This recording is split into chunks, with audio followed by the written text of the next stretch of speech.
8वां फेरा। भाई साहब, हमें तो आपकी बेटी बहुत पसंद आई। जैसी बहू की हमने कल्पना की थी बिल्कुल वैसी है आपकी कविता।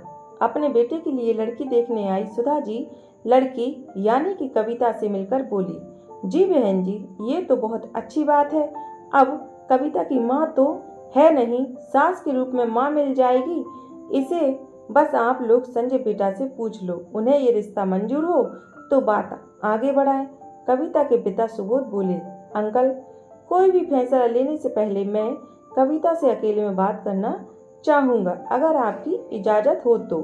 संजय सुबोध से बोला, बिल्कुल बेटा, जाओ कविता संजय को गार्डन में ले जाओ। सुबोध बोले, तो कविता संजय के साथ चल दी। चलिए अब सक्षम और काशवी के पास गार्डन में चलते हैं। देखो कविता, आप अपने भावी जीवन साथी में क्या चाहती हैं वो मुझसे कह सकती हो। अगर मैं आपकी कसौटियों पर खरा उतरूं तभी आप हाँ बोलना। गार्डन में संजय बोला, संजय, मैं ज़्यादा कुछ नहीं चाहती, बस मेरे लिए मेरे पापा भाई भाभी सब कुछ है और मैं यही चाहती हूँ मेरा जीवन साथी उनको उतना ही मान सम्मान दे जितना अपने परिवार को देता है। कविता ने अपने दिल की बात कही।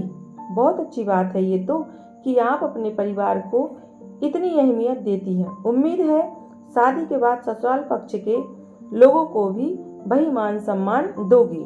संजय बोला, जी बिल्कुल। कविता बोली, कुछ और औपचारिक बातों के बाद दोनों बैठक में आ गए।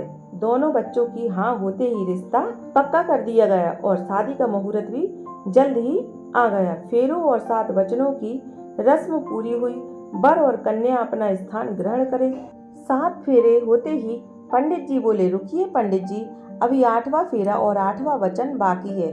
संजय पंडित जी की बात सुनकर बोला। संजय के ऐसा बोलते ही जनबासे में खुसर फुसर शुरू हो गई। भला 8वां फेरा या 8वां वचन भी होता है कहीं? सबकी जुबान पर यही बात थी। बेटा, फेरे और वचन बस 7 ही होते हैं, यही शास्त्रों में लिखा है, यही सनातन से चला आ रहा है।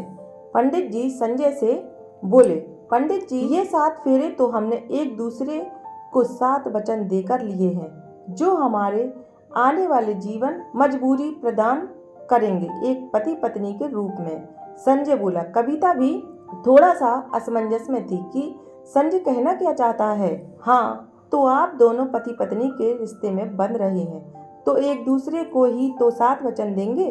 पंडित जी बोले, पंडित जी, हम पति पत्नी के रिश्ते में बंधने के साथ और भी कई रिश्तों में बंध रहे हैं। मेरी पत्नी किसी की बहू भी होगी और मैं किसी का दामाद भी। तो मैं 8वां वचन अपनी पत्नी को ये देता हूँ कि जैसे तुम मेरे माँ बाप की सेवा करोगी, उनका ध्यान रखोगी, उनकी बेटी बनकर रहोगी, वैसे ही मैं भी तुम्हारे पिता का बेटा बनकर उनका ख्याल रखूंगा। साथ ही तुमसे ये वचन चाहता हूँ कि जीवन के किसी मोड़ पर तुम्हारा मेरे माता पिता से मतभेद भी हो तो भी मुझे उनसे अलग होने को या उन्हें वृद्धाश्रम में छोड़ने को नहीं कहोगी, ना उनसे दुर्व्यवहार करोगी। और अगर तुम्हारे पिता को कभी किसी मोड़ पर जरूरत हो तो वो अपने इस बेटे के पास बेझिझक आ सकते हैं।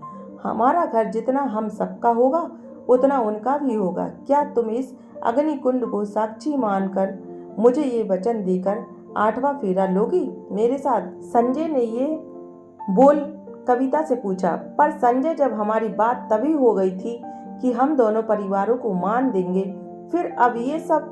कविता ने संजय से कहा। कविता, मैंने अपने दोस्तों की पत्नियों को देखा है, उनके माता पिता से दुर्व्यवहार करते मेरे दोस्त उनके लिए परेशान भी रहते हैं। ऐसा कुछ मैं अपने घर में नहीं चाहता और इस 8वें फेरे को निभा सकूं तभी लेना ये फेरा, वरना तुम मेरी पत्नी तो बन जाओगी पर अर्धांगिनी नहीं। संजय बोला, मुझे आपका 8वां फेरा मंजूर है। संजय, जिंदगी के किसी मोड़ पर आपको लगे मैं ये वचन नहीं निभा पा रही हूँ तो ये फेरा और इससे जुड़ा वचन टूटते ही मेरा आप पर कोई हक नहीं रहेगा। ये बोल कविता 8वें फेरे के लिए बढ़ गई। मंडप में बैठे हर इंसान की आंख नम हो गई। संजय के माँ बाप की आंख में खुशी के आंसू से उनका बेटा तो उनका था ही, अब बहू के रूप में बेटी भी मिल गई थी। वहीं कविता के पिता ऐसा दामाद पाकर खुद को भाग्यशाली समझ रहे थे। आज पूरा मंडप गवाह था कि उस 8वें फेरे का जिसने रिश्तों की एक नई परिभाषा गढ़ी थी। साथ ही केवल 2 दिल नहीं, 2 परिवारों को एक किया गया था। दोस्तों, उम्मीद करती हूँ कि यह कहानी आपको पसंद आई होगी। अगर पसंद आई हो तो कृपया लाइक और सब्सक्राइब करना ना भूलें। धन्यवाद।